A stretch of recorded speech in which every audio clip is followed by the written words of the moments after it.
This is David Lee's Cola-Zeum.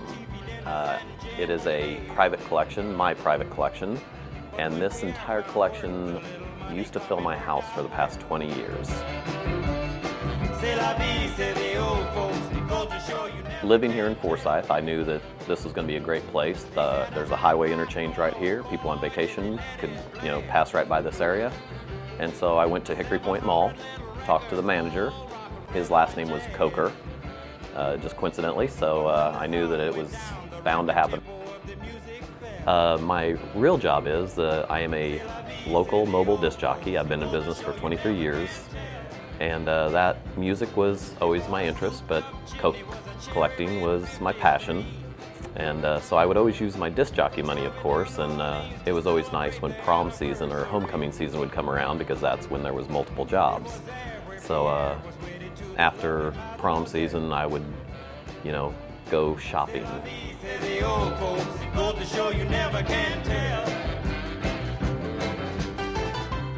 Walk in, of course, we have our gift shop in the front, and that's where you can purchase a lot of course, Coca-Cola collectibles, cookie jars, bottle openers, things like that of today.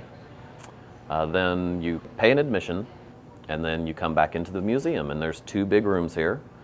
The first room is the one that has most of the display cases and everything that have the smaller items. Of course, the tour starts with the creation of the bottle, and then you walk around throughout the room one, and you see also like the high dollar case, and that's the big ticket items.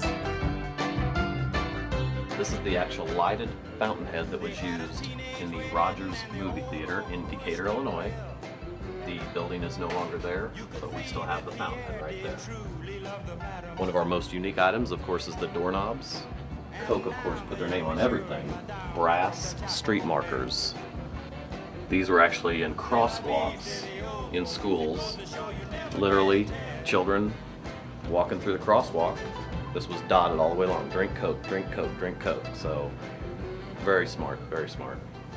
Then you can move back to room 2.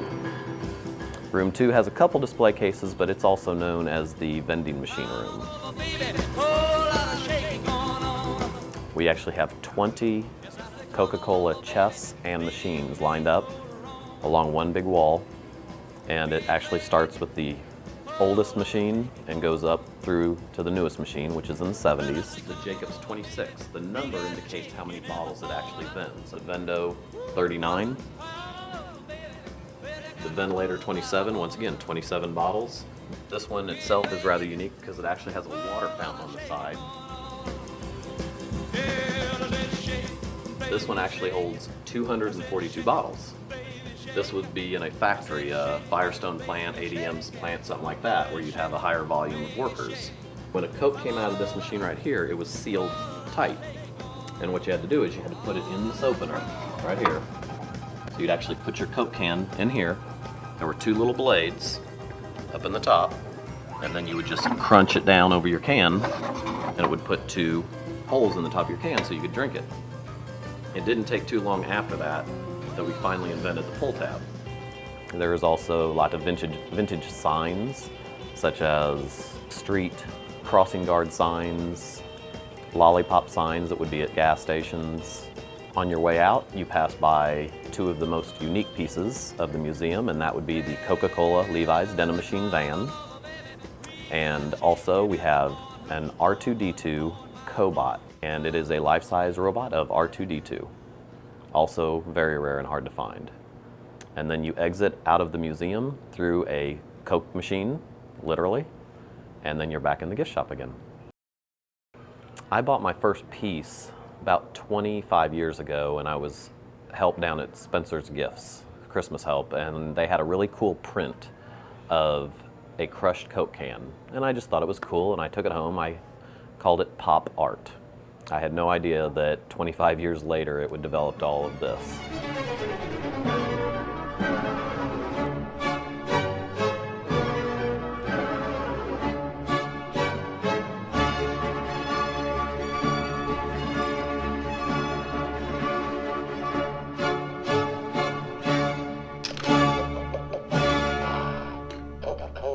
I think it's very unique. Takes me back to my childhood. I grew up with a lot of these things. And all these, over here, they used to be in the grocery stores when I was a kid with ice and Coke in them, and that was such a treat. I lived on a farm, and when I'd go to town to get a cold Coke, was really special. Everybody out there can find something cool, that they enjoy about Coke, even if they're not a soda pop drinker. I actually live around here, but I have never visited it before, and I'm so glad I did because this is so cool. And there's so many, neat things to see, and you can learn a lot, and it's awesome. Wow, I buy because I can never drink cold one. Lived down in South Korea. I really liked the Coca-Cola dispenser with the fountain on the side. I'd never seen anything like that, and it was just very unique. The van's awesome. Is this for sale? Let's go! The Coca-Cola Levi's denim machine was a great promotion that was done in 1976. Back in 1976, everything was all about hippies. All these vans were being customized back in the days. Water beds, TVs were being put in them.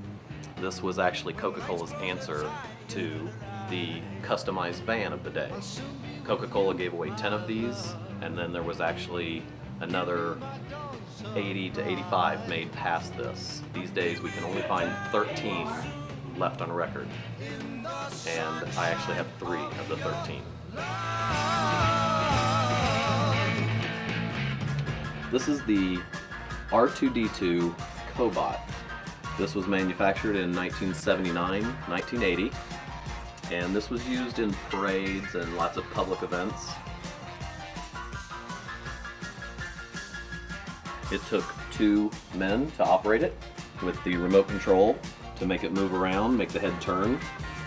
And the second gentleman actually had a wireless microphone and a little box that he would hold up against his ear, so he could hear through that little microphone right there what the person was saying to the robot, and then with the speakers he could talk back and tell people to have a Coke and a smile. Coca-Cola is truly a classic. It's the most recognized logo in the world, and Coke has been such a genius throughout the years. They put their name on everything. Sometimes things that have nothing to do with Coca-Cola, whether it be pencils, hairbrushes, belt buckles, whatever it is. So they were able to find a market in everything. When I purchased the first piece, I was living in my mother's basement, of course, teenager. And then I got my own house. So it started to spread throughout the whole house. So that was 12 years ago, and I think 12 years ago was when the collection got really serious. So much of the old stuff is disappearing, so it pleases me when somebody collects it and displays it and appreciates it. And so I like that.